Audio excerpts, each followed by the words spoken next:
Dale. Ahí estamos. Bueno, vamos a dar comienzo entonces a este segundo día de jornadas. Y para comenzar vamos a recibir a dos personas que son de la casa y que queremos mucho. Tenemos muchas cosas compartidas con ellas. Es Susana Matus y Sara Moscona. Bienvenidas. Siempre es un Gracias. placer estar con ustedes. Y en esta oportunidad nos traen una propuesta muy interesante que ellas han titulado Lazo Social, una ética de lo común, para que, bueno, podamos pensar juntos, ¿no? Eh, para quienes no las conocen, algunos datos de su trayectoria profesional. Sara Moscona es licenciada en Psicología de la UBA, miembro titular en Función Didáctica de ABDEVA, miembro titular de la Asociación Argentina de Psicología y Psicoterapia de Grupo, docente de las cátedras de pareja y familia en ambas instituciones, coautora de los siguientes últimos libros: Infidelidades en la pareja, amor, fantasmas, verdades, secretos; Dispositivos clínicos en psicoanálisis; El trabajo psicoanalítico con parejas y familias, perspectivas clínicas del sufrimiento; Alianza entre pares, fraternidades, colectivos abiertos, tramas sociales; Entre hermanos, sentidos y efectos del vínculo fraterno; y un libro de reciente aparición, su último libro, Clínica Psicoanalítica Vincular. Bueno, Susana Matus es licenciada en Psicología de la UBA también, psicoanalista vincular, miembro titular de la Asociación Argentina de Psicología y Psicoterapia de Grupo, expresidente de la institución psicoterapéutica Centro Oro, coautora de los libros Familia e Inconsciente, Psicoanálisis de pareja, del amor y sus bordes, Entre hermanos, Sentidos y efectos del vínculo fraterno, Conjeturas psicopatológicas, Clínica psicoanalítica de familia y pareja, Alianza entre pares, fraternidades, colectivos abiertos, tramas sociales, Aproximaciones al psicoanálisis vincular, un recorrido posible, también su último libro. Es también fundadora y editora de Ediciones Conjunto, editorial dedicada a la transmisión del psicoanálisis vincular, con libros de autores argentinos, uruguayos y de Latinoamérica en general. Bueno, bueno, esto es un poco algunas de las cosas de sus trayectorias. Y ahora les damos la palabra. bueno, gracias. Bueno, quedamos con Sara, como somos Pili y Mili, nos organizamos para ver quién hablaba primero, así que bueno, quedamos que yo iba a empezar. Como saben, con Sara venimos trabajando hace mucho juntas, muchos, muchos años. Empezamos con las cuestiones de lo fraterno, seguimos con las alianzas entre pares y ahora ojalá podamos sacar algún libro que tenga que ver con el tema de la amistad. Así que en esa línea andamos. Por un lado, queríamos agradecer y estamos muy contentas de compartir en tiempos turbulentos esta posibilidad de intercambio que da la jornada. La verdad que es, es una apuesta importante y me parece que es una de las herramientas que tenemos para seguir atravesando estos momentos, ¿no? Por otro lado, antes de leerles un poquito lo que habíamos escrito, quería contextualizar esto, por un lado en la jornada, porque, bueno, yo pude estar un poquito cuando estaba Daniel y después cuando estuvo Diana Cordon, después la verdad que no pude ir, me tuve que ir, En realidad les cuento, me tuve que ir porque estoy en Pinamar tratando de tomar unas vacaciones. Y si no me iba a la tarde, creo que mi marido me cocinaba. Así que me perdí la parte más linda de la tarde, pero espero que hoy es todo eso, bueno, vuelva a transitar y lo podamos compartir. Y en ese sentido, pensé que dos cuestiones, que algo de Daniel y algo de Diana, que me parecía que nuestro trabajo, a pesar de que no habíamos estado hablando antes, tiene mucho que ver con los planteos de Daniel y Diana. Me quedé resonando con la idea de un analista produciendo afirmación de la existencia del otro frente a la catástrofe y a la pérdida de sensibilidad y empatía que trajo Daniel, que me parece que lo que vamos a trabajar de alianzas entre pares sería una posibilidad, ¿no? De intentar esta afirmación de la existencia del otro. Y por otro lado, Diana trae justamente la fragmentación del lazo social lo que ella me pareció interesante, dice, se rompió el zócalo de la ilusión social, ¿no? Y bueno, ¿cómo recuperar esto? ¿Cómo recuperar esta fragmentación? No, mejor dicho, hacerle frente. Y la otra cosa que me pareció muy interesante es que ella dice que se desarmaron las condiciones para el contrato social.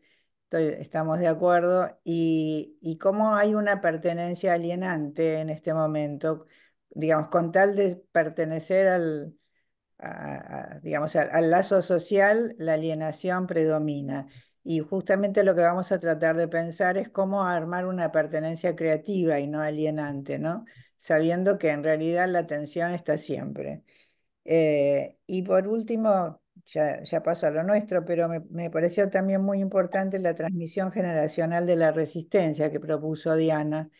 Creo que de eso se trata esta jornada, de eso se trata la editorial que yo fundé, que es la idea de que desde lo micro podamos armar alguna posibilidad de resistencia, por lo menos frente a esta no me acuerdo cómo es que lo llama Milei, que dijo Siana en relación a desarmar la cultura, ¿no? No me acuerdo exactamente cómo lo llama, pero se me fue ahora. Pero La batalla la cultural. batalla cultural, exacto, mira, me la olvido porque me da tanto dolor. Mm. Pero bueno, me parece que la transmisión generacional es importante y de eso se trata. Además, muchos de nosotros ya somos de una generación grande y ojalá podamos dejar una marca para que la gente joven, los mismos que fueron a los museos ayer, puedan seguir la resistencia, ¿no? Porque si no, es bastante triste. Bueno, contextualizando esto, les voy a leer la primera parte de lo que escribimos y después va a seguir Sara. Bueno, les proponemos en esta oportunidad reflexionar sobre nuestra existencia concebida como el intercambio entre seres humanos, naturaleza, en cooperación y co-construcción mutua. Eh, Esto es importante porque nosotras trabajamos mucho en la idea de cooperación humano-naturaleza, ¿no? Las alianzas entre pares no son solo entre humanos, ¿no? Se trata de pensar una ética del lazo social, de un trabajo psíquico y vincular sobre el amor-odio hacia el prójimo. Cuestión que nos lleva a considerar el modo como convivimos no solo con nuestros congéneres, sino también con la naturaleza. Intercambio pensado como vínculo de amistad, que implica un más allá de lo jerárquico, así como también cuestiones relacionadas con la pertenencia y la hospitalidad. En este sentido, pertenencia creativa, ¿no? Les decía antes. Pensamos que es posible construir un nosotros inclusivo, donde subjetividad y comunidad se hallan entramados y se coproducen en simultaneidad. En este sentido, la amistad nos interpela sobre las alianzas con el prójimo como semejante, diferente y ajeno. En 2022 trabajamos con ustedes la película Mandarinas. En el film se planteaban temas muy actuales, como por ejemplo los diversos dilemas éticos y morales en una cultura, respecto de valores como la integridad o el respeto a la palabra. Film que nos confronta sobre quién da el derecho de matar al prójimo y se pregunta si la guerra proporciona tal concesión. Por otro lado, el paisaje en la película brinda imágenes de árboles repletos de mandarinas. El largometraje muestra el absurdo de la guerra por las tierras, tierras sobre las que algunos creen tener más derechos que otros, mientras que otros seres vivientes, tanto personas como los árboles de mandarinas, no se interesan por los límites que separan una parcela de otra. Ellos crecen y se acompañan rizomáticamente allí donde la tierra es fértil. Nos pareció una hermosa metáfora para pensar la amistad. Bueno, vamos a tomar algunos conceptos que muchos ya conocen, voy a tratar de hacerlos más sintéticos. Trabajamos por un lado la idea de las relaciones de poder de Foucault. Las transformaciones sociales para Foucault se producen fundamentalmente en lo micropolítico, en la experiencia de estar con el otro, donde podemos experimentar la alteridad, siendo en lo macro, donde no siempre está facilitado el uno a uno el reconocimiento del otro. Eh, el punto es visibilizar lo amistoso en situaciones vinculares, creando condiciones que aporten diversas miradas, entre ellas la reciprocidad, dado que implica el reconocimiento mutuo, la circulación de afectos siempre en situación. Desde la teoría de la complejidad, reciprocidad y pertenencia son elementos esenciales donde los miembros de un entramado son afectados y se transforman por formar parte de ese vínculo. Bueno, como ustedes saben, nosotros venimos trabajando en las cuestiones del vínculo fraterno y definimos en algún momento dos dimensiones. En realidad lo tomamos de Juana Dreven y después nosotros lo fuimos complejizando, la idea de dos dimensiones del vínculo fraterno, una fraterno-filial y otra fraterna-fraterna. En ese sentido, diferenciamos hermanarse, en el sentido de lo fraterno-filial, de fraternización, que sería la dimensión fraterna-fraterna, una dimensión autoorganizada, donde no se es hermano solo porque se es hijo de los mismos padres, sino que se hermana en el sentido de autoorganizadamente, ¿no? De elegirse mutuamente. Um, por otro lado, una de las cuestiones que el análisis de los vínculos entre pares nos plantea es de qué manera redefinir la idea de ley para la perspectiva vincular en psicoanálisis y cómo se relaciona con las concepciones sobre múltiples legalidades.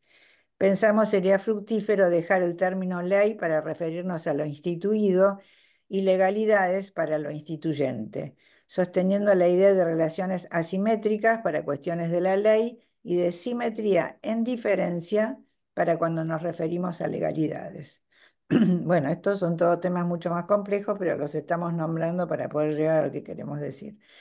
Bueno, por otro lado, en el libro Alianzas entre Pares, eh, trabajamos con Sara y con otros colegas a partir de lo inédito y las diversidades que los nuevos imaginarios aportan. Comenzamos a trabajar la temática de las alianzas entre pares en un intento de deconstruir el concepto de paridad.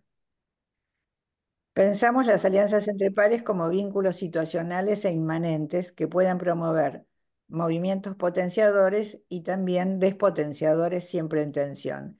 Será necesario ver cuál es su predominancia y pensar que estas alianzas, esta tensión, implica la posibilidad de mantener la distinción, por lo que no derivan en una oposición, sino que se constituyen en una relación paradojal, productora de multiplicidades, como es el caso de los colectivos abiertos.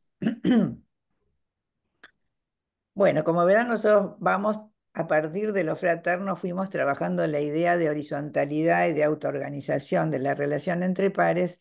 Esto modifica básicamente la idea de, digamos, de la ley solamente desde una posición jerárquica y nos lleva, por otro lado, a la idea del lazo social en relación a los colectivos abiertos.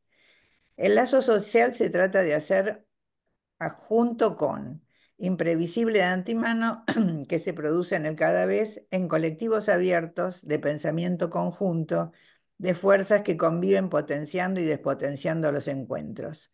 Llamamos colectivos abiertos a los que se caracterizan por la construcción de espacios-tiempos habilitadores de múltiples significaciones, por el atravesamiento de una historia compartida, así como por un funcionamiento heterárquico, donde predomina la horizontalidad y la circulación de lugares. Los colectivos abiertos son movimientos donde se construye lo común, aceptando las diversidades. Lo común, sobre todo en momentos de desamparo y convulsión social, habilita una experiencia instituyente que engendra nuevas instituciones y nuevas prácticas. Los colectivos abiertos motorizan las condiciones para que el poder funcione como relación de fuerzas y potencia de creación, en lugar de como lugar de dominio, ¿no? Por otra parte, cuanto mayor peso tiene en los colectivos abiertos la dimensión micropolítica, el poder circula y se da una tensión de fuerzas entre lo singular y lo múltiple, con diferentes liderazgos que surgen en, en función de cada situación. La jerarquía supone liderazgos, lo que no supone es una jerarquía donde, digamos, hay alguien que baja línea y los demás están en un lugar de obediencia, ¿no? Sino en la posibilidad de que los liderazgos vayan surgiendo situacionalmente en esa autoorganización entre pares. Y los colectivos abiertos es una manera de poder nombrar desde lo social, básicamente, esta posibilidad de apertura a la relación entre pares y donde haya una historia compartida y una relación de fuerzas que circule permanentemente. Bueno, colectivos abiertos y heterarquía, ya se los acabo de contar, y lo colectivo en la multitud. Para pensar los colectivos abiertos, viene a nuestra ayuda la propuesta de Paolo Virno, quien retoma para pensar la multitud la tesis de Simondon sobre el principio de individuación, según el cual la singularidad se transforma y complejiza en el actuar conjuntamente en la pluralidad de voces en la esfera pública. El individuo social es un oxímoron, dice él, ¿no? Es un concepto que afirma y niega lo mismo. Para Virno, la individuación, que nunca es completa y se construye en lo colectivo, es la categoría que más que ninguna otra le es inherente a la multitud. Es interesante porque él toma la multitud como opuesta al pueblo, ¿no? En sí, la multitud tendría que ver con este modelo de individuación, donde la individuación y lo colectivo se da en simultaneidad. Dice, la multitud no es sinónimo de masas, sino que es el contrario de pueblo. Para este autor, si existe multitud, no hay pueblo. Si existe pueblo, no hay multitud. Bueno, él llama pueblo más ligado a la idea de masa. Uno puede llamar pueblo de otra manera, pero así lo toma él, ¿no? En este sentido, los colectivos abiertos pueden ser pensados como lugares donde es posible la multitud, que supone singularidad y comunidad en simultaneidad.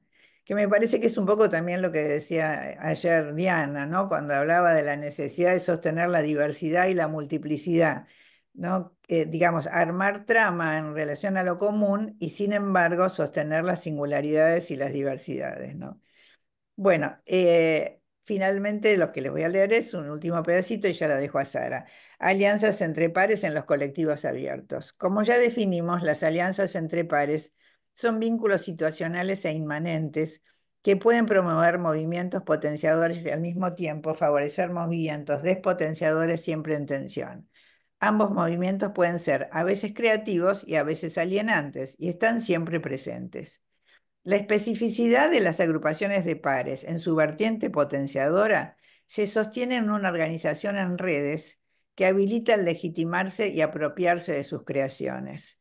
Vertiente potenciadora que implica una concepción heterárquica de circulación del poder, donde los colectivos pueden constituirse como abiertos, autoorganizados y habilitadores de nuevas legalidades en una suerte que dimos en llamar amistad hospitalaria.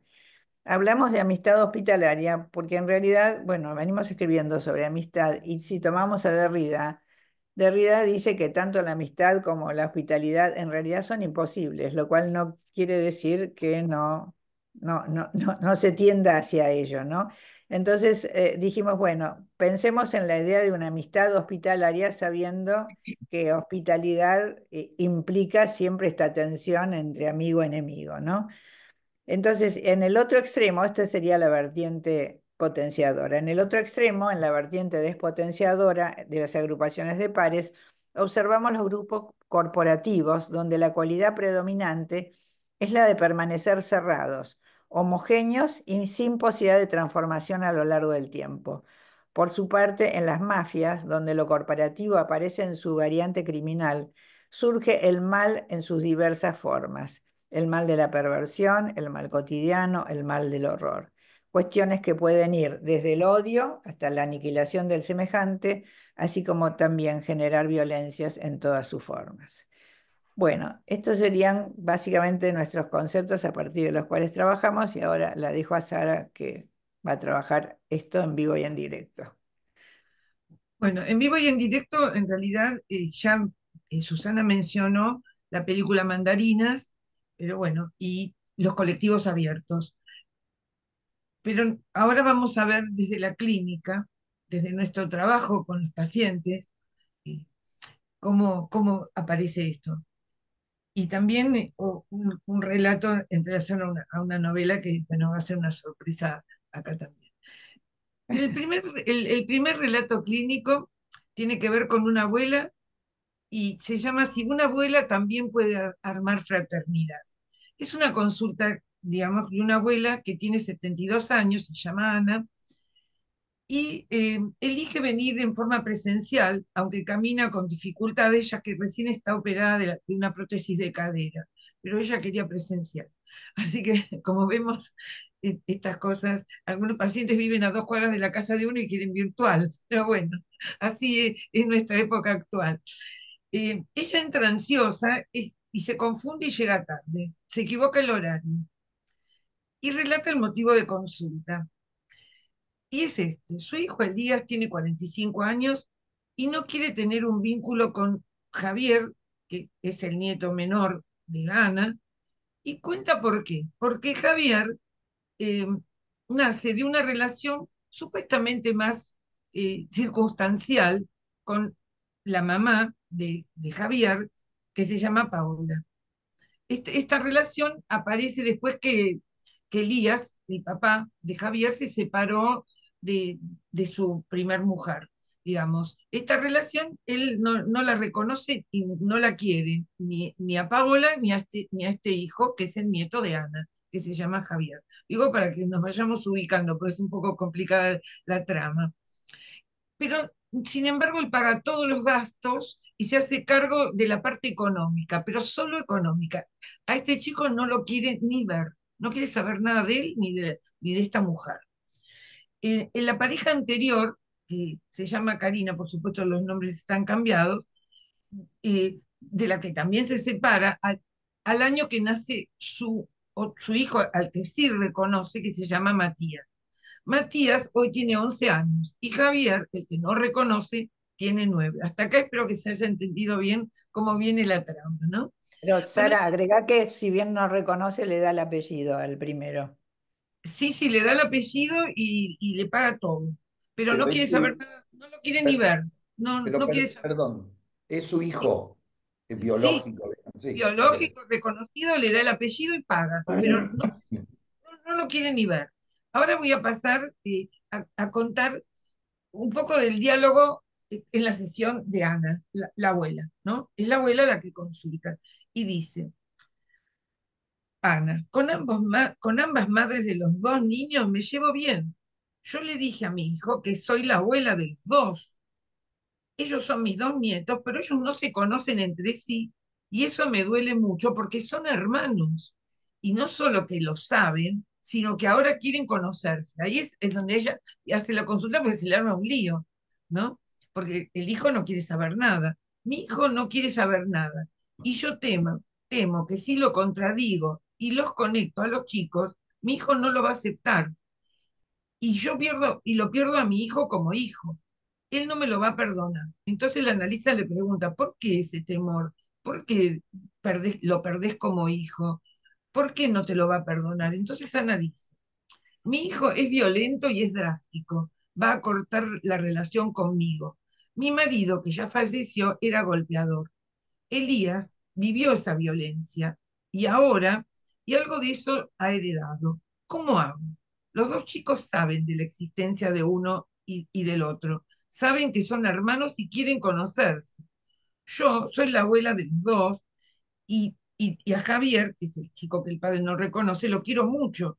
También lo incluyo en mi familia materna. Somos la bisabuela, o sea, la mamá de esta abuela, los dos hermanos y mi primo. Además, las sobrinas y los sobrinos. Somos familia, dice. Entonces el analista le dice, bueno, mira, sugiero que organices un encuentro entre tus dos nueras, porque si vos no podés hacer nada, ella dice, no puedo hacer nada, estoy muy angustiada. Entonces dice, con Karina y Paola, las dos madres de los niños, que vos decías que se llevan bien. Y esa puede ser una forma de acercar a tus nietos y armar una red para que se conozcan y armen algún lazo fraterno posible. Bueno, hasta acá, porque si no es muy largo, es el relato. Nosotras pensamos con Susana que la analista habilita a esta abuela una dimensión fraterna-fraterna, en esta idea de lo fraterno-fraterno, que va más allá de la imposibilidad del armado de la dimensión fraterno-filial. Y en este sentido, un poco voy al título de nuestro trabajo de hoy, si sería una ética posible esta, una ética de lo común diferente, ¿no es cierto? Eh, digamos, hacer algo con un imposible, porque si no nos quedamos con que no se puede hacer nada. Bueno, acá dejo el interrogante para que ustedes también lo piensen. Es una pequeña viñeta para ver la complejidad de nuestra clínica actual, ¿no? Digamos, que una abuela consulte para ver cómo hace con sus nietos cuando el padre no quiere saber nada. Bueno, después otro ejemplo de la clínica, para que veamos que esto no es solo, no son cuestiones teóricas, sino que tienen que ver con nuestro trabajo permanentemente, es una experiencia autogestiva con hombres violentos. A partir de la conmoción por el número creciente de muertes de mujeres, dado que los abordajes instituidos de mayor pregnancia en el campo social se centran en el trabajo con mujeres víctimas de violencia, en una fundación de salud mental comenzaron a preguntarse por qué no trabajar también con los hombres, ¿no? Si es que pueden. Eh, Me acuerdo en la película, ahora me estoy acordando en este momento de la película Te doy mis ojos, una película vieja excelente, donde había un grupo de hombres violentos y se trabajaba en terapias de grupo y hablaban. Bueno, no sé cuántos de ellos pudieron salir y hacer algo con la situación, pero digamos, el trabajo grupal muchas veces ayuda, aunque sea salvar a algunos de estos violentos. ¿Qué factores dificultarían trabajar con ellos? Nos preguntamos. En esta fundación se reúnen semanalmente grupos de hombres y grupos de mujeres. En el caso de los grupos de hombres, cada semana se prepara una dinámica que tiene que ver con sus violencias hacia el prójimo, siempre con la asistencia de un coordinador. Una vez al mes evalúan el trabajo interior realizado y se transmiten distintos pasos de cada integrante, que cada integrante va dando. Ahora voy a leer el testimonio de José, uno de los integrantes de este grupo. Relata, yo fui un hombre violento y golpeador, que le hice daño a muchísimas personas. Yo era violento en todos lados. No quería aceptar mi propia herida, por eso hice tanto daño a los demás. También viví un abuso siendo muy pequeño. Yo no quería hacerme cargo de ese dolor. ¿Dónde iba a decir que fui abusado con esta cultura machista que tenemos? ¿Cómo el macho que se lleva todo por delante le habría pasado esto? Al relatar esta experiencia en los grupos, José señala, me dijeron que yo era digno de ser diferente, me mostraron que era valioso, me sentí escuchado, aceptado, nunca me habían hablado así. Y enfatiza, ¿de qué sirve trabajar solo con la mujer? En referencia al trabajo con estos grupos, ¿no? En este sentido, pensamos que José remite a la violencia como fenómeno que se construye en un espacio relacional. Por otra parte, da cuenta de un instituido donde tiende a trabajarse solo con la mujer. La experiencia de este trabajo en paridad y a través de los grupos, y acá viene este tema del trabajo entre pares, tiene un efecto transformador que opera como agente social. Cuando algo de lo particular empieza a entramarse con lo social, observamos cómo se van escribiendo nuevas marcas subjetivas. Por eso pusimos en nuestro trabajo el título de una ética de lo común. ¿Cómo se puede armar una ética de lo común? ¿No? A partir del trabajo desde lo colectivo, algo empieza a visibilizarse. Esto podríamos decir que también es un trabajo de un colectivo.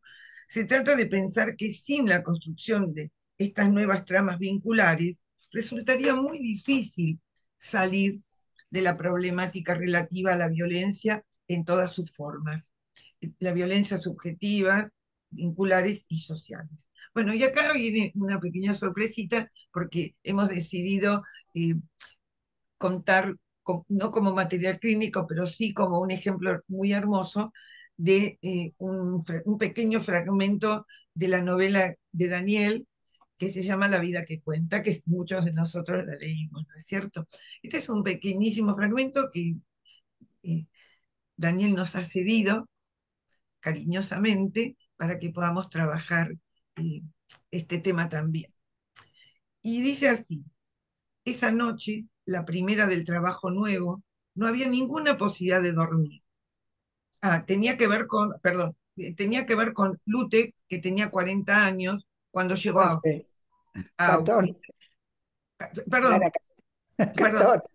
empiezo, sí, perdón. Lute tenía, estoy con los anteojos y no veo nada.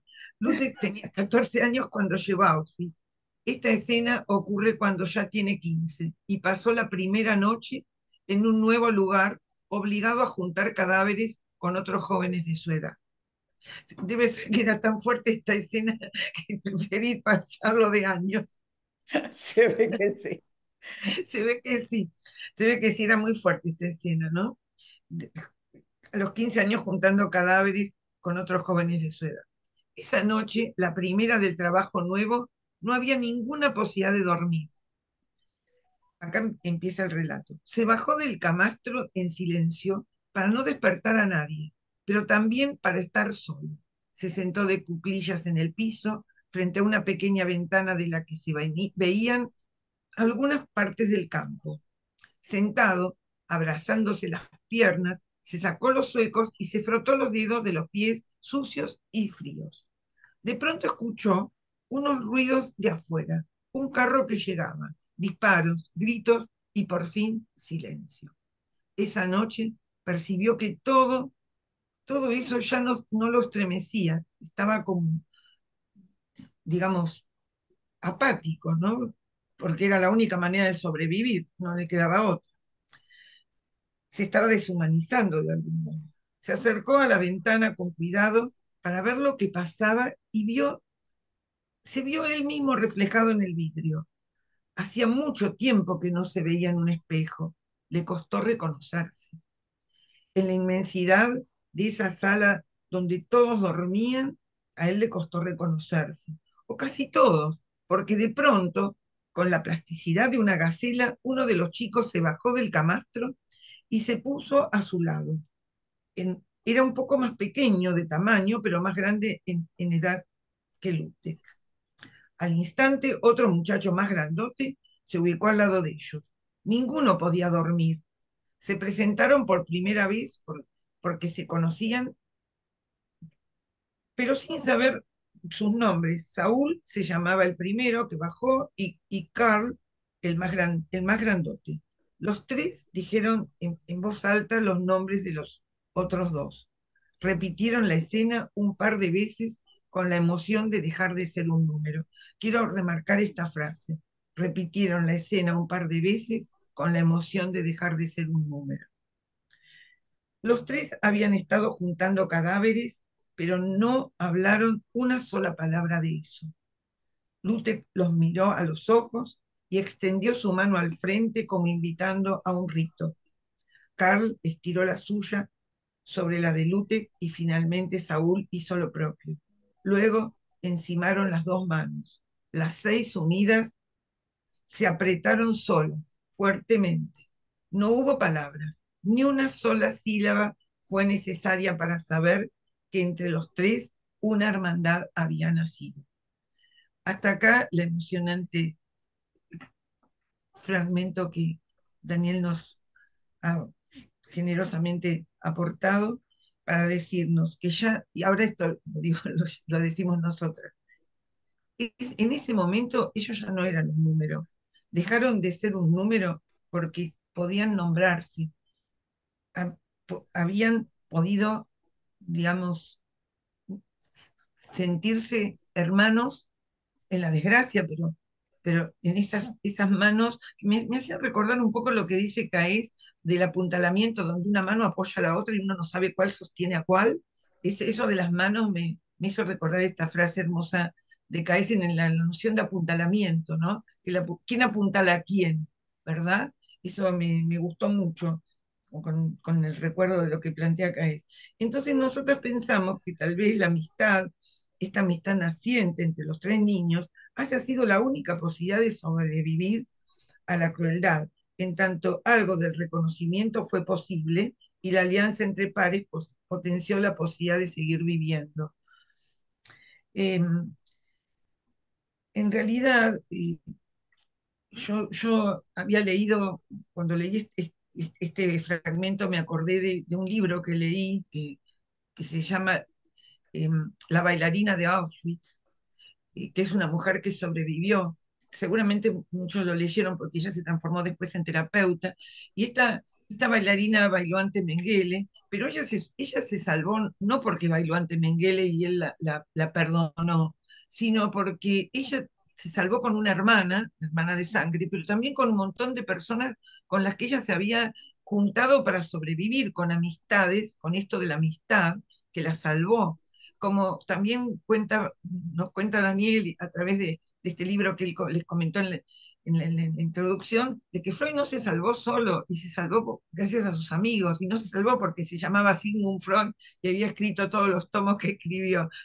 Digamos, sus amigos lo salvaron, ¿no? La amistad, los vínculos, es el valor de los vínculos. Me parece como que este pequeño fragmento a mí me remitió a la bailarina de Auschwitz, nos remite al padre del psicoanálisis, que bueno, pero que se salvó gracias a la hermandad, no a la paternidad que puede tener con nosotros, ¿no? Y eso es muy emocionante realmente. Eh, eh, es realmente algo así. Y estos chicos que recién se pueden sentir humanos y salir de la deshumanización a partir de decirse los nombres, somos personas. eh, Tenemos una vida, podemos tener afinidades y disensos, pero somos seres humanos, no nos van a deshumanizar porque un, nos clavan y nos marcan el brazo con un número, no somos un número, ¿no? Yo creo que la ética de lo común es salir de la deshumanización en todas sus vertientes y dejar de ser números. Me parece que sería como un lindo ejemplo de esto, ¿no es cierto?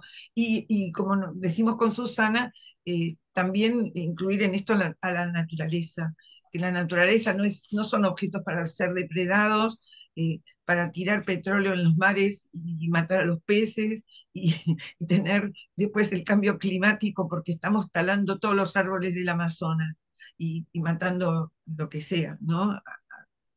A rajatabla, no solo en las guerras, sino en la depredación de la naturaleza, ¿verdad?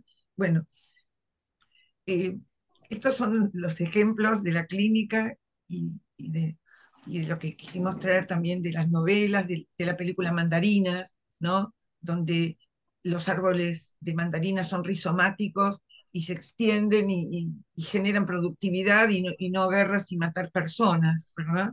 O sea, la guerra o el cuidado de la naturaleza y de nosotros mismos como humanos. Bueno, y vamos a concluir con algo que escribimos con Susana en relación a la ética y a la micropolítica. Algo de esto ya leyó Susana, pero un poco como cierre. Bueno, tal como es dable observar en todos estos relatos de la clínica, pero también en la película y en lo que leímos de este fragmento del libro de Daniel, crear en los vínculos entre pares permite salir de la alienación para producir una trama donde lo colectivo y lo singular sean habilitadores de marcas inéditas y donde predomina el cuidado propio y del otro por sobre la apropiación y la dominación. Esta sería nuestra propuesta, ¿no? Eh, es la pertenencia al vínculo entre pares la que abre a la noción del nosotros. en este caso, estos chicos dijeron, nosotros nos identificamos, tenemos un nombre, no somos un número. Cabe aclarar que la amistad no es sin conflictos, porque no estamos pretendiendo hablar de la amistad como una idealización. No, hay tensiones, hay conflictos, hay rivalidad, el narcisismo de las pequeñas diferencias siempre está, siempre está en juego, por supuesto. Sin embargo, es necesario diferenciar la vertiente despotenciadora que hablábamos antes, siguiendo un poco a Spinoza, de las alianzas entre pares, donde la crueldad y la indiferencia de los otros es lo que lastima y rompe la trama. Como ustedes recordarán, queremos mencionar a Rita Segato, que diferencia los proyectos históricos opuestos que circulan por el mundo al proyecto de las cosas del proyecto de los vínculos. Son dos proyectos diferentes, el proyecto de las cosas del proyecto de los vínculos. El primero, el proyecto de las cosas, conduce precisamente a la cosificación y a la acumulación del capital en nuestra época. A la cosificación, bueno, en el nazismo se vio clarísimo. A diferencia del proyecto de las cosas, el proyecto de los vínculos genera lazos de amistad, lazos de reciprocidad, de unión comunitaria, que no están exentos de tensiones y aún así ponen límites a la vida cosificada. Son límites a la vida cosificada. Esto no es una idealización. Sully Rolnick también, en una entrevista que se le realizó, se llama la entrevista La hora de la micropolítica, sostiene esto. Dice, hay prácticas que inciden sobre la dimensión micropolítica de la existencia colectiva. Lo que orienta esta mirada es una brújula ética. Entonces es muy interesante lo de la brújula ética. Es una aguja que apunta hacia todo aquello que impide la afirmación de la vida, su preservación y su expansión. Nosotros incluimos aquí la preservación de la vida del ser humano con la natucultura, no solo la afirmación de la vida humana, toda vida. Consiste en actos de creación que van redibujando los contornos del presente de manera tal de disolver los puntos en los cuales la vida se encuentra asfixiada. Estas experiencias colectivas constituyen un acontecer cultural, una presencia que se sostiene en lo heterogéneo, que abren a un diálogo de reciprocidad, de hospitalidad, en el sentido de que antes mencionaba Susana, que plantea Derrida, donde el otro es aliado y hostil, extranjero, enemigo, desconocido y a la vez solidario. ¿No? Esto que decíamos en esta doble situación, etimología paradojal del término hospitalidad, que es hostis, enemigo, y huésped, donde se trata de hospedar la diferencia con todo lo que esto significa. La hospitalidad en la amistad, que es lo que nos interesa y nos viene interesando con Susana todo el tiempo, es acontecimental y como tal no pertenece ni al anfitrión ni al invitado, sino al gesto que mediante el cual se dan, se dan la acogida recíprocamente, tanto el huésped como el anfitrión. Una mirada que da cuenta de la necesidad de encontrar el modo de cuidarnos mutuamente. Este es el tema del cuidado, ¿no? Reconociéndonos como parte de una red que vamos co-construyendo en un intercambio cooperativo y solidario. Mirada que rescata el pensar con otros en un devenir de convivencia comunitaria, lo cual nos hace responsables de nuestros modos de vincularse. Este también es un tema importante, la responsabilidad, ¿no? De y con nuestros vínculos, y la preservación del hábitat y la morada de lo viviente. Esto también. Siguiendo estas ideas, pensamos que el lazo social implica transitar por las alianzas entre pares en tanto vínculos situacionales e inmanentes, donde la amistad humano-naturaleza constituye un modelo de ética planetaria. Queremos subrayar esta idea de una ética planetaria. Tenemos un compromiso ético que en tanto humanos, en relación con la naturaleza, nos interpela permanentemente. Esta mirada nos aporta el aceptar que todos somos semejantes en tanto seres vivos, incluyendo al mismo tiempo que todos somos diversos, diversidades que no suponen diferencias como oposición, sino como singularidades y multiplicidades infinitas, diversidades que habilitan el pensarse con y entre otros, dando lugar a encuentros que producen experiencias, experiencias propias de los mundos vinculares y con devenires imprevisibles. Muchas gracias.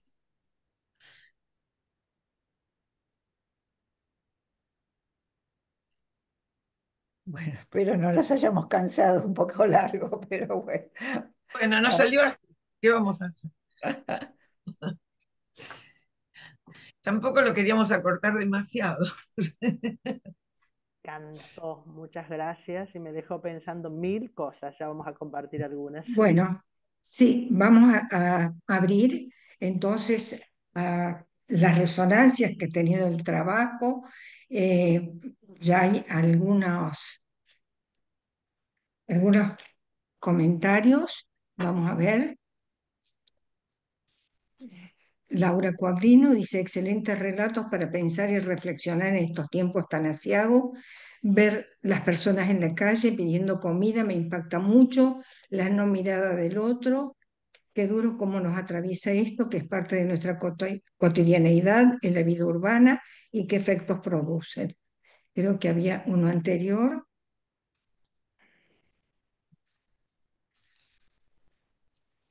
Me parece que era de Virginia, ¿no es cierto? A ver si...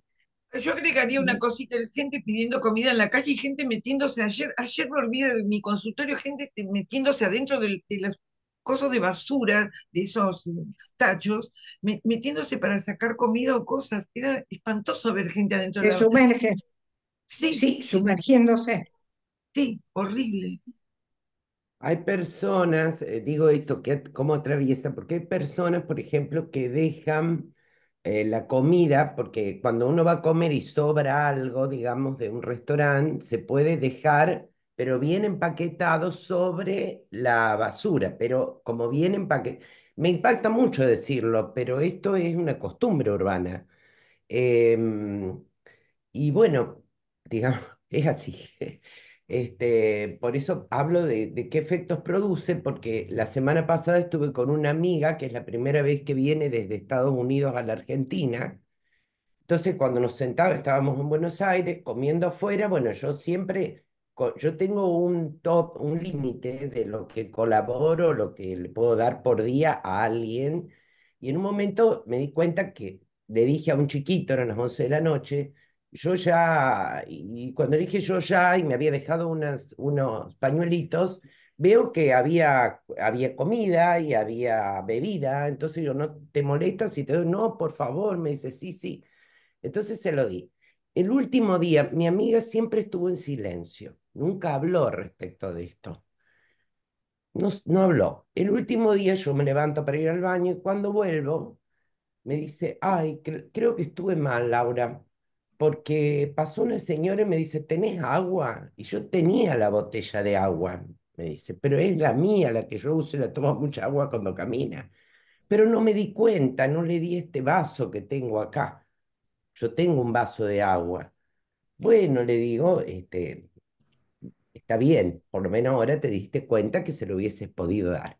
Pero fíjense en el registro, me llamó la atención, porque eso estuvimos 3 días, la última noche pasó eso de tanto, y ella nunca había hablado, ¿no?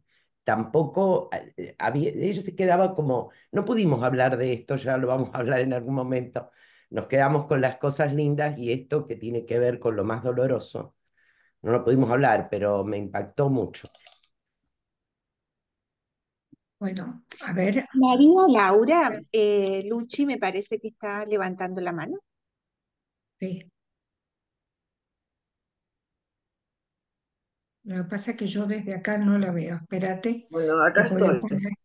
Ahí está Ah, María ah, Laura. ahí está. Bueno, buen día. Gracias por poder compartir este espacio y poder charlar un poquito acerca de lo que Sara y Susana trabajan. Hace mucho tiempo que estamos en contacto y tenemos ideas. Me gustaría solamente establecer una cosa que yo la pensaba retomar, pero por las dudas, por si no la retomo, quería aclarar el tema de pueblo y multitud, ¿no? Me parece que lo que trabaja Virno en relación a estos dos conceptos, o a estos tres, pueblo, masa y multitud, es, hay que establecer ¿Querés hablar? históricamente dónde surge. Estás muteado. ¿Cómo? No, No, No, no. no. No, no. que, que el concepto de pueblo es un concepto abstracto que proviene de Hobbes. Y es un concepto individualista, absolutamente. Por un lado individualista y por el otro lado universalista, como si todos los pueblos fueran exactamente iguales. Ese es el concepto hobbesiano al que se opone el concepto spinoziano de multitud, sin que defina exactamente esa multitud Spinoza, sino como los muchos. Y desde ahí la posibilidad de individuarse, cosa completamente contraria a Hobbes, ¿no? En Hobbes se nace individuo y se conforma mediante un contrato, una sociedad, pero hay que situarlo históricamente. El concepto de masa es posterior, el concepto de masa ya proviene del momento en que se dispersa la comunidad. Entonces me parece interesante ver siempre, por lo menos esa es mi manía ya últimamente, poder hacer la genealogía de los conceptos, ¿no? El concepto de pueblo es un concepto abstracto, nunca supimos lo que es el pueblo, ni sabemos lo que es el pueblo, definimos más o menos, pero no sabemos, porque proviene de esta idea. Entonces, es muy importante entender esta perspectiva de pueblo, junto con la de contrato social, cómo la piensa Hobbes, con un modelo que tiene que ver con lo que él veía, las sociedades comerciales que se formaban por contrato. Ese es nuestro modelo político y sigue siendo el mismo. Entonces, bueno, eso me parece que es lo bueno para pensarlo. Nada más, por ahora.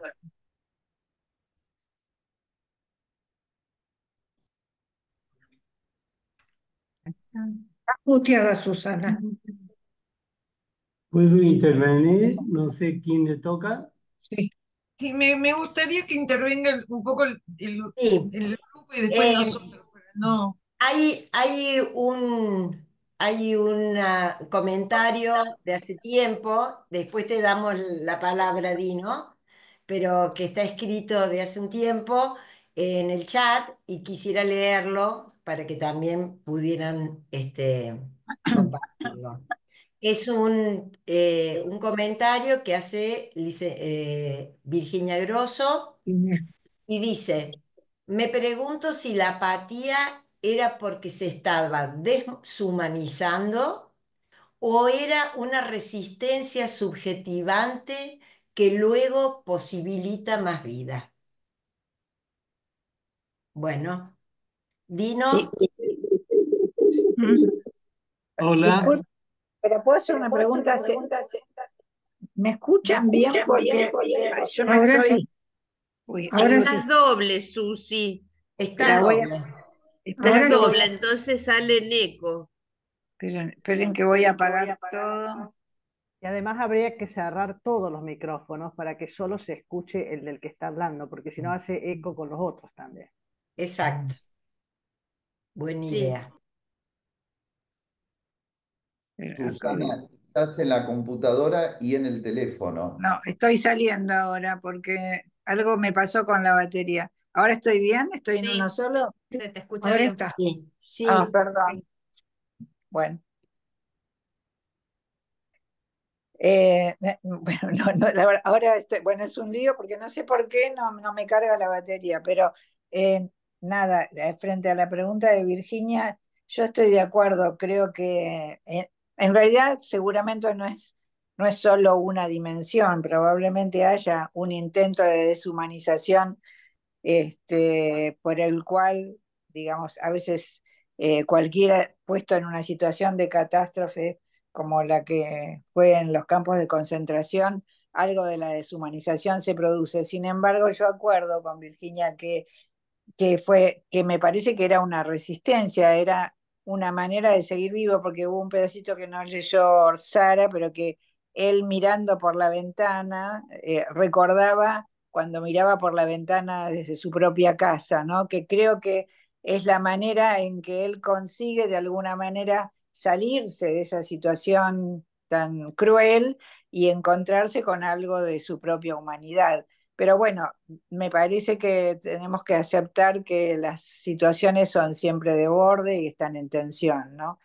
Pero en realidad creo que lo que nosotras intentamos transmitir es que frente a tanta deshumanización y tanta crueldad, poder pensar por fuera de las jerarquías y construir colectivos, ¿no? Yo pensaba de ese ejemplo que contaron de la basura y de la comida y cuál es la mirada del otro frente a estas situaciones. Me parece que el problema es cuando la mirada es desde un lugar jerárquico, ¿no? Cuando la mirada no es desde un lugar de paridad. Entonces, porque yo puedo dar algo para comer o no, pero el tema es desde qué lugar, ¿no? Si lo doy desde un lugar de la que puede y el otro es el que no puede, o cual no es nada fácil, no estoy diciendo que a mí me suceda tan fácilmente, pero es un ejercicio, ¿no? Pensarnos en un lugar de paridad también con aquel que queda excluido del contrato social, ¿no? Yo Bueno, solo quería agregar una cosita chiquita a esto, ya que el ejemplo de esta amiga. Fueron dos amigas y una amiga se dio cuenta a partir de una amistad que no le estaba dando el agua. Y me parece que yo también querría resaltar que ahí había algo fraterno, fraterno, que hizo lazo para darse cuenta una persona extranjera que en Estados Unidos no pasaría que alguien estuvo. Sí, también porque hay hombres y gente en la calle. No vamos a idealizar países porque no creo que vivan mucho mejor mucha gente allá. Pero de todos modos, alguien que es extranjero que ve distinto, pero que en la amistad y además nos dijiste, bueno, después lo voy a seguir charlando con ella, ¿no? Quiero resaltar esto, porque también acá hay un lazo importante que permite que esto circule heterárquicamente. A Bueno, ver, Dino a mí me quería participar. que participen varias personas y después nosotros hablar para dejar que Sí, circule un poco más lo que sale, ¿no? Bueno, a ver, gracias por la palabra. Buen día, Sara, especialmente. Gracias. Pero para todos, buenos días. Parto con la idea, pensando en una de las preguntas de esta jornada, ¿qué hacer frente a esta terrible noche desde las instituciones, ¿no? Entonces, para empezar, digo que ya desde tiempos ancestrales sabemos que es como parte de un contrato social elemental que a nadie se le niega un vaso de agua. Eh, y también es parte de un contrato social fundamental sacar a todo ser de un espacio basura, tomando algo de lo que estaban hablando, con ejemplos, ¿no?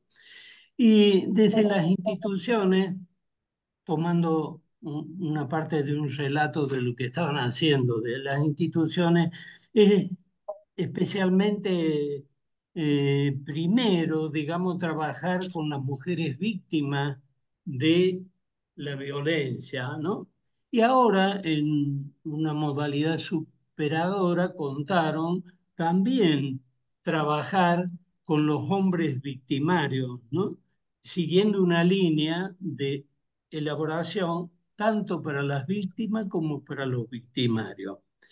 Y entonces me preguntaba si hay un horizonte posible o imposible de en algún momento, después de estas elaboraciones lineales, es decir, entre mujeres y entre hombres, armar algún grupo entre hombres victimarios inicialmente, que ya vienen con una elaboración en sus mochilas, y las mujeres víctimas, ¿no?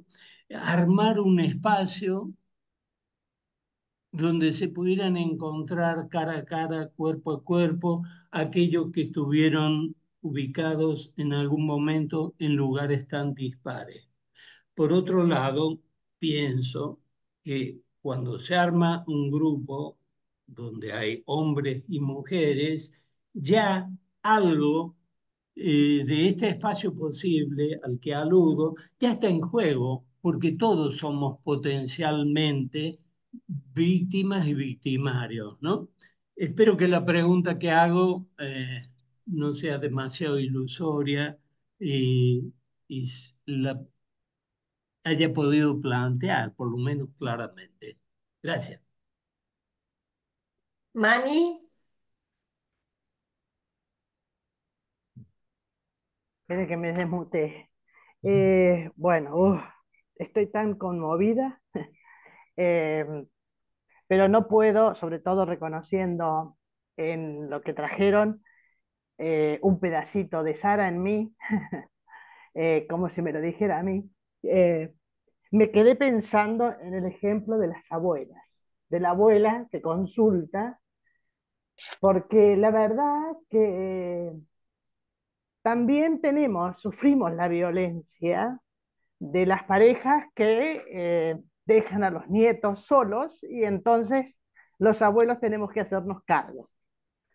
Me pareció muy interesante porque probablemente consultamos por nuestro dolor.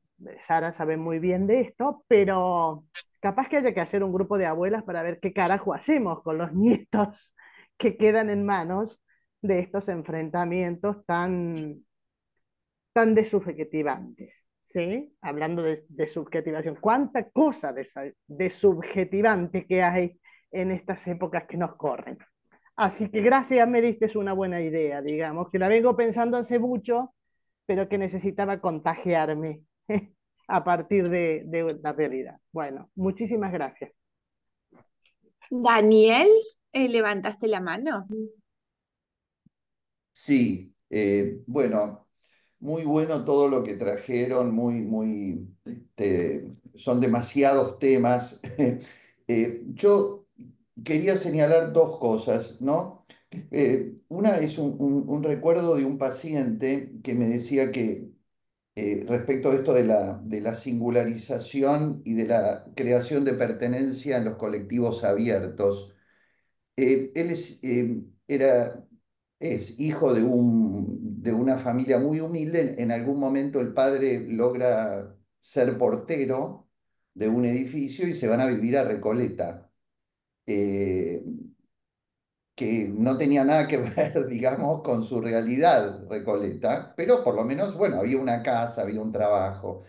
Y cuando muere Perón, en el 74, no sé si lo recuerdan, los más grandes, se arma como todo un camino por Avenida Libertador, que iba a pasar el féretro y la gente tiraba flores. Y este hombre tenía alrededor de 9 años o 10 años y andaba solo por la calle, digamos, mientras el papá trabajaba en la portería, y él aparece caminando en Avenida Libertador y ve eso, ¿no? Entonces pregunta, no entiende lo que pasa.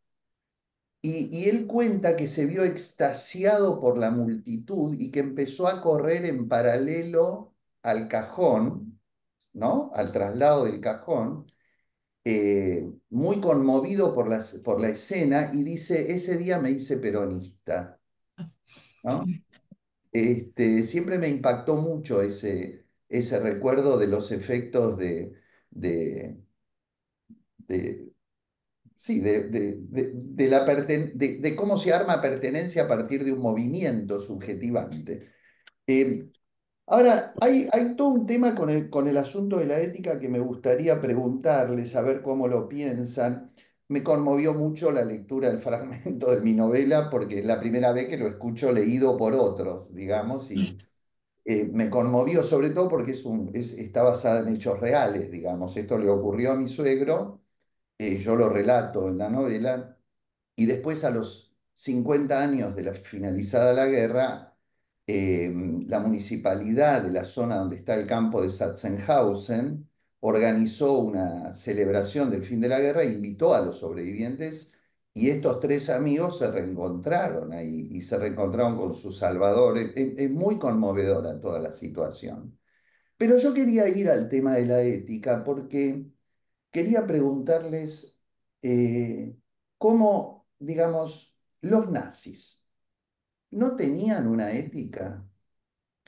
Quiero decir, la ética, ¿cómo la pensamos? La pensamos, es para ponerlo en polémica, ¿no? Como la construcción de, digamos, es una construcción histórica que responde a colectivos. Eh, Pensaba en Silvia Bleichmar, contaba un ejemplo de una nenita que había invitado a una amiguita a la casa y la amiguita se olvidó su muñeco. Y en la mitad de la noche la nena se despierta, no puede dormir y le dice a la mamá, no puedo dormir porque me pregunto si Susanita, digamos, su amiga, podrá estar durmiendo sin su muñequita que se olvidó acá en casa. Y Silvia dice, he ahí un sujeto ético, ¿no? Sí. Nada, quería preguntar eso, digamos, es decir, cómo la construcción de la relación al semejante y qué es reconocido como semejante, qué es reconocido como otro, versus la idea de que ese otro tiene que ser eliminado porque esos colectivos, como la libertad avanza hoy, tiene una construcción de lo que para ellos es una ética, digamos, ¿no? Me parece. Para ellos. Para eso, claro, sí, sí. Ahora lo Gracias. charlamos, me parece bárbaro, pero bueno. ¿Quieren Bueno, dar una vueltita, Susana, por las preguntas y los Sí, me planteos? gustaría. sí, Dale, dale, hagamos. hagamos. Eh, Luchi, perdón, ¿querés decir algo? Pero estás silenciada. a, a ver, yo puedo Sí, hablar, ¿sí? Susana. Estoy- Sí, A Susana. ver, Antes de hablar, porque me parece que se pueden conectar, hay unos chats. Sí, bueno, leamos los chats y después hablamos. Bueno, Sí, excelentes relatos para pensar y reflexionar en estos tiempos tan aciagos. Ver las personas. Ah, ese ya lo habíamos visto, el de Virginia. el de Habitar lo Virginia, amistoso, sí. habitar lo amistoso con una ¿cómo? actitud vital y potenciadora que nos devuelve múltiples y diversos. Ay, ¿por qué? En ¿Por qué se múltiples. me corta? ¿Querés que lo lea, Luchi? Sí, sí, porque no sé por qué se me van. Habitar la amistosidad con una actitud vital y potenciadora que nos devuelva en múltiples y diversos, sin necesidad de aniquilamiento. Pienso y pensamos a la amistad como una utopía posible, una aquelarre contra las distopías, un encuentro de brujos y brujas en un fogón como faro. Elsa Gracias. Gautero dice, pensaba que la abuela tenía una función vinculante de la que llamaba Janín, como un saberse ligado al otro para seguir siendo. La Ya, ética ligada a la responsabilidad de y por. Perdón, es lo que hablaba Janine Puget. Sí, Sí, Ah, Janine. No, Janine, lo entendí escribí Janine, mal. Janine. Lo escribí mal, perdón. Sí, sí. Bueno, Y ahí Silvia Muslera levantó la mano y capaz que ya podemos redondear. sí, Silvia. Bueno, buenos días y muchas gracias por ideas tan fértiles. Bueno, una pregunta, comentario pregunta. Tomo algo que, bueno, que las dos dijeron en relación a la cooperación humano-naturaleza. Y algo que, bueno, yo me he estado preguntando últimamente es cuál es el vínculo que también tenemos dentro de ese contexto tan amplio. A lo mejor no es lo más pertinente por el eje de las exposiciones, pero el vínculo que tenemos con los animales. ¿Por qué, por qué esto? ¿Qué es una mascota para un ser humano? ¿Cómo podemos ver los adiestramientos? ¿Mm? Em, la casa deportiva, de perros, caballos, etcétera, etcétera. Es decir, ¿por qué me preocupa a veces esto? Porque me da la impresión que tenemos como muy disociado el vínculo que tenemos con los animales, hasta los más cercanos, del vínculo que tenemos entre los humanos. Y tal vez con los animales viabilizamos, ¿no es cierto?, sin darnos cuenta, situaciones de poder o de abuso que las viabilizamos por allí y eso nos permite a lo mejor sostener vínculos entre humanos más pensables. Entonces, digo, dentro de esta cooperación humano-naturaleza que estaban hablando, tal vez sea bueno en algún momento también concentrarnos y pensar en esos vínculos que tenemos con esos otros seres vivos. Bueno, eso Sí. nada más. Bueno, empiezo yo, Sari, y después te dejo. Dale, empezá, Su. Este, bueno, cuántas cosas. Bueno, una cortita en relación a lo que trajeron del trabajo con violencia con hombres. Ese relato viene de cuando yo estaba en el Centro Oro, coordinaba el departamento de familia y esa parte de un trabajo que está publicado en el último libro que escribimos con Débora Belmes, que se llama Aproximaciones al psicoanálisis vincular, y tiene un apéndice donde hay trabajos que se escribieron en el departamento de familia y pareja del Centro Oro. Está escrito hace bastante, debe tener como unos 10 años. Y, y nosotros escribimos este trabajo después de que vinieron a dar su testimonio una pareja que había, hombre y mujer, que habían participado de este grupo, de este lugar de trabajo en salud mental, esta fundación. Y ellos lo que contaban era un matrimonio, ¿no?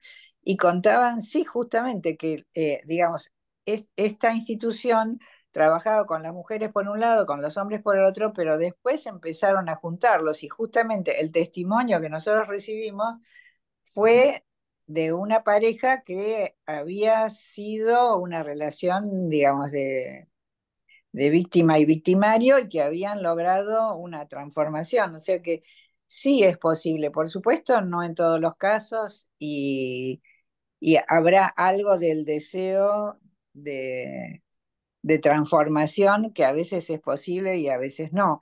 Pero nos parecía interesante pensar cómo se pueden producir marcas novedosas en las subjetividades a partir del trabajo, digamos, colectivo, del trabajo pensado en términos básicamente sociales, ¿no? Así que no creo que sea tan utópico, pero bueno, es un trabajo muy, Posible. sí, posible, pero bueno, obviamente muy difícil y que Difícil. además creo que tenemos bastante prejuicio, digamos, yo personalmente me cuesta bastante imaginarme trabajando con hombres violentos o violadores, pero desde lo institucional tal vez esto, digamos, alberga de otra manera, ¿no?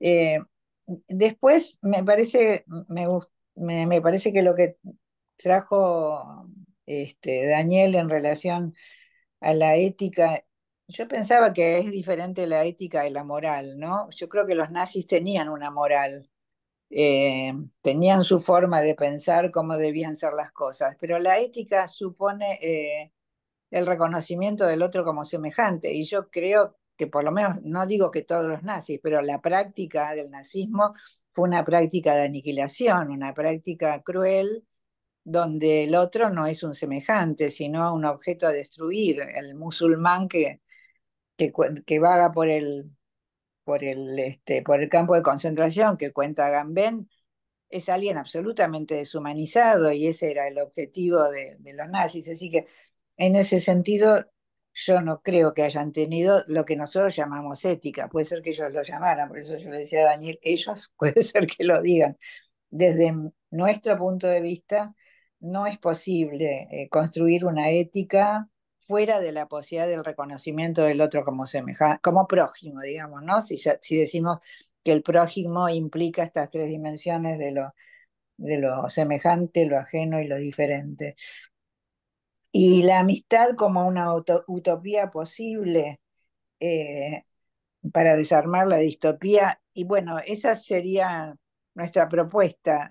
Me parece que que estamos tratando todo el tiempo de encontrar opciones, ¿no? De encontrar herramientas que de alguna manera hagan resistencia y pongan límite a la crueldad que estamos viviendo, ¿no? Porque la verdad es esa. Y por último, bueno, no sé, hay muchas más cosas que por ahí va a tomar Sari, pero esto último que decía Silvia en relación a los animales, eh, yo, yo creo que es cierto que muchas veces, digamos, algo del orden del abuso o de la apropiación del otro se juega con los animales. No creo que eso mejore la relación entre humanos, al contrario, yo creo que el que le puede pegar a un animal seguramente puede pegarle a un humano. Me parece que los que tuvimos, eh, digamos, mascotas, por llamarlo de alguna manera, pero no mascotas de apropiación, sino, yo cuando tuve mi perra, a la cual quisimos mucho y que fue, creo que no pudimos volver a tener otra porque era irreemplazable después que se murió, me acuerdo que nos regalaron un libro que se llamaba Mi perro, uno más en la familia, ¿no? Y yo creo que es eso, que o somos o armamos trama o bueno, el abuso con la naturaleza en general y con los animales en particular, me parece que es parte de una modalidad, de una cultura donde supone que el otro, digamos, es posible de ser apropiado, ¿no? Y desde ese punto de vista yo no creo que eso podría ser una ética planetaria ni una brújula planetaria. Bueno, esto es lo que se me ocurrió. Dale, Sari. Bueno, en primer lugar, bueno, creo que a Dadino algo te contestó, estoy de acuerdo con lo que dice Susana, y a, a Mani le quería decir algo en relación a esto que hay abuelos de crianza, que yo los llamo así, y abuelos de visita, ¿no? Eh, los abuelos de crianza son esos que se llevan a los nietos a dormir a la casa, a jugar, etcétera, y que tienen una relación distinta y a veces suplen funciones parentofiliales fallidas, ¿verdad? Y bueno, esta idea de hacer grupos de abuelos, ¿por qué no? Que me parece re interesante, ojalá se pueda hacer, ¿no? Eh, Me parece una idea brillante. Pero bueno, creo que justo ayer estaba viendo una pareja que hablaba de que él quisiera ver más a sus nietos, pero que nunca los vio mucho y que eran muy distantes y que los hijos también eran distantes con él y estaban lamentando esto lo que se estaba perdiendo, que el día del niño los invitó a sus nietos y no los pudo juntar, y era un dolor tremendo, ¿no? O sea que bienvenidos los abuelos de crianza que a lo mejor suplen estas falencias, pero que pueden hacer algo con eso como vínculos fundantes. ¿Y quién no recuerda a alguna abuela? Sí, un paciente que dice, por ejemplo, sí, yo soy chef y cocinero porque aprendí de mi abuela a cocinar, etcétera, etcétera, etcétera, ¿no es cierto? Esos relatos tan hermosos que todos los analistas tenemos de sus abuelos, y que no sustituyen, pero suman, digamos, es la Y, ¿no? Los abuelos. Bueno, eso por un lado. Por otro lado, yo te quería decir, Daniel, que para mí la ética es morar con los otros, pero morar con los otros es otros, es el reconocimiento de los otros. ¿Sí? Es la definición de ética más simple que puedo tener, poder morar con los otros, vivir con otros. Para mí los nazis no vivían con otros, mataban a otros, pensando que la raza aria y ellos eran lo más, ¿no? Y bueno, eh, ahora, yo me hiciste acordar, Daniel, de algo que se los quiero recomendar porque lo pueden encontrar en YouTube. Es un pequeño videíto que se llama el unicornio de porcelana. No sé si lo vieron.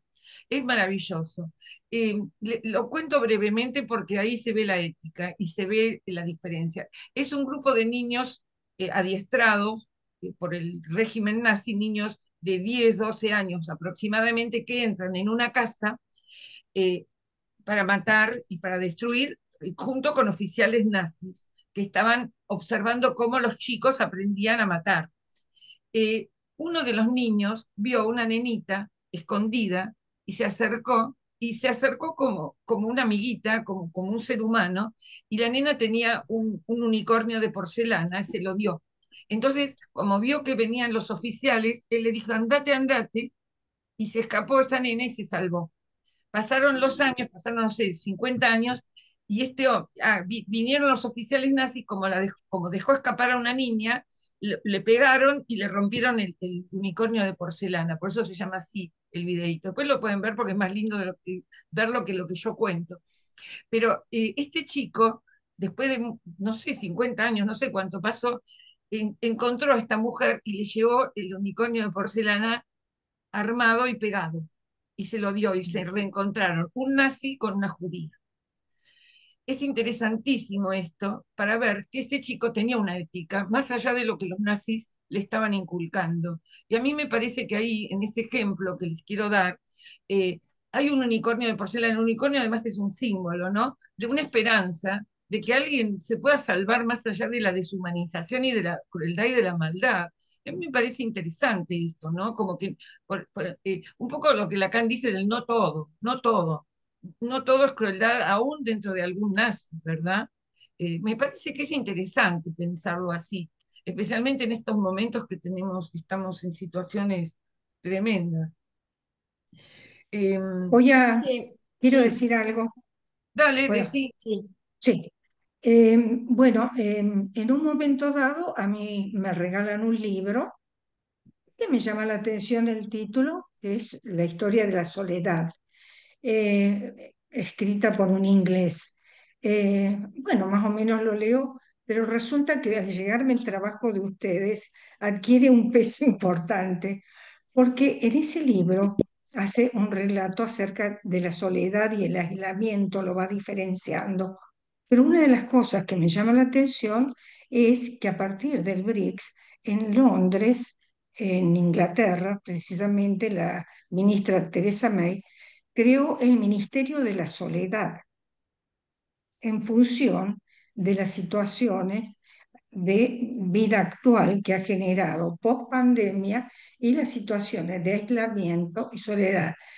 ¿Por qué lo menciono? Porque precisamente me parece que lo que ustedes hacen es la posibilidad de generar cómo hacer para armar vínculos, no para juntar soledades y Claro. protegerlas, sino justamente, por eso me movilizó mucho a partir de eso, porque realmente no es lo mismo tratar la problemática como la soledad, sino justamente cómo generar vínculo, ¿no? Y la importancia que trae y fundamentalmente lo que hace el vínculo fraterno-fraterno y la importancia que puede adquirir para momentos actuales que promueven muchas veces esta era de la digitalización, el aislamiento, y poder diferenciar el momento de aislamiento para la creación, diríamos, necesario a la situación de soledad generada por la ausencia de vínculos, ¿no? Entonces me parecía como muy importante este aporte desde el valor de la amistad y fundamentalmente para aquellos que ya estamos en una etapa de la vida a donde rescata el vínculo de amistad, el valor que va adquiriendo esto como apoyatura y sostén, ¿no? Totalmente. Frente a todas estas situaciones por las que vamos atravesando. Y quería terminar un poco, porque no te dejé hablar, Luisa, pero quería un poco decir algo a Silvia en relación a esto de los animales. Eh, Creo que tenés razón en lo que decís, pero también hay algo, un movimiento opuesto, porque vieron que hoy en día nosotros que trabajamos con familias, escuchamos lo de las familias multiespecies, ¿no? Que es algo nuevo. Entonces es lo contrario, porque es como decir, una pareja me dice, estos son mis perrijos, ¿no? Y tienen, qué sé yo, 3 perros. Entonces, y es muy común que pase, no queremos, tenemos, nuestros animales son nuestros hijos y cosas así. Entonces yo digo que sí, que siempre tenemos, tenemos las dos cosas y siempre como en tensión. Por eso con Susana hablamos que, digamos, un poco las alianzas potenciadoras y las despotenciadoras siempre están en tensión, y no, no es lo uno sin lo otro, el asunto es siempre dominancias, ¿no? Me parece que es importante esto que vos trajiste, no es, vos decías, no, no tiene que ver, sí tiene que ver, porque es cómo tratamos a los animales, pero no solo las mascotas, porque ¿por qué tienen que ser mascotas? La palabra mascota ya dice algo negativo, ¿no? Eh, no sé, Es verdad. pero en sí misma, pero a su vez es la naturaleza en general. Estamos destruyendo la naturaleza, el calentamiento global nos va a terminar matando más que las guerras, y las inundaciones, los incendios en Córdoba. ¿No? Esto de los brigadistas me resultó re interesante, Mani, que trajiste, porque ahí también se ve lo solidario, ¿no? Hacerles un homenaje a la gente que es solidaria, a los grupos que pelean con situaciones límites de poder quemarse vivos con tal de salvar los árboles y salvar la naturaleza, ¿no? A mí me pareció maravilloso lo que han contado de los brigadistas. No sé, digo esto para no pensar solo los animales, es la naturaleza en general que la estamos destruyendo y es A ver, preocupante. yo Gente, quería... disculpen, estamos Sí. en hora. Ah, ok. Lamentablemente se fue el tiempo. Por respeto a las actividades que siguen a esto, y tenemos una serie de comentarios en el chat. Si les parece, damos lugar un poquito a los comentarios en el chat Dale, y después yo quisiera una sola cosa ¿cómo respecto de no? soledad y aislamiento que me parecía importante diferenciar. Dale. ¿Cómo no? Leo lo que queda, Sí. ¿sí? Sí. En el chat. La palabra aloja, creo que en todos los ejemplos que damos, la palabra construye trama y aloja. Tal vez se va perdiendo su valor y el lenguaje se cada vez más, Banaliza, me se comí una palabra. banaliza cada vez más, debe ser, haber querido decir. Somos protagonistas en la clínica o en la calle de alojar con la palabra, perdón, para humanizar. Virginia dice, acuerdo con Agustina, pero la palabra queda corta si no hay cuerpo que la sustente, si no hay mano que roce. Bien. Natalia Soliani dice, acuerdo, presencias, creo, define ambas cosas, la palabra y el cuerpo y todo lo otro. Quise poner el lenguaje cada vez más banal, la banalización que hay hoy, el uso del lenguaje, volver a rescatarlo. A no loco, les recomiendo la película argentina de reciente aparición, Siete perros. Trabaja sobre el tema de los vínculos de un hombre que vive con 7 perros, vínculo con su hija y sus vecinos y un conflicto con su comunidad. Eso. Ujú. 7 perros.